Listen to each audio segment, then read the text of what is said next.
ஒரு ஸ்டெப் வலது கால் எடுத்து வச்சு அப்படியே டாகை ஃபேஸ் பண்ணி நில்லுங்க. அது ஒரு வேளை அதோட பம்மை தூக்கி முன்னாடி நடந்து வர்ற மாதிரி ஆயிடுச்சுன்னா நீங்கள் மறுபடியும் அதே பொசிஷனில் போய் அந்த டாகை உட்கார வைக்கணும். உட்கார வைக்கிறதுக்கு ஒன்றும் சொல்லாமல் அது வந்து அந்த மாதிரி இப்படி அப்படி படுக்கும்போது நோ செட் குட் பாய். புல் பண்ணக்கூடாது, லேசாக அதுக்கு டைரக்ஷன் கொடுத்து அந்த பொசிஷன் அதை பிரேக் பண்ணக்கூடாது, அந்த பொசிஷனில் அதை மெயின்டைன் பண்ணணும். ஸோ அதை மறுபடியும் நம்ம ரீடைரக்ட் பண்ணணும். ஸோ இப்போ மறுபடியும் இந்த கையை அப்படி வச்சுட்டு ஸ்டே, இந்த கையை அப்படியே வச்சுட்டு ஒரு ஸ்டெப் முன்னாடி நில்லுங்க. இதே பொசிஷன்லாம் வெயிட் பண்ணணும்.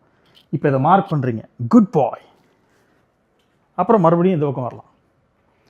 இதே மாதிரி நீங்கள் ஒரு ஃபியூ டைம்ஸ் பண்ணதுக்கப்புறமா மறுபடியும் ஸ்டே. இப்போ இந்த டைம் வந்து நீங்கள் கொஞ்சம் கொஞ்சமாக கையை எடுக்கிறது, நான் இது கொஞ்சம் ட்ரெயின் பண்ணிட்டதுனால இப்போ நான் கையை நான் வைக்க வேண்டியதில்லை. இப்போ நீங்கள் என்ன பண்ணுறீங்கன்னா எக்ஸ்ட்ரா ஒரு கொஞ்சம்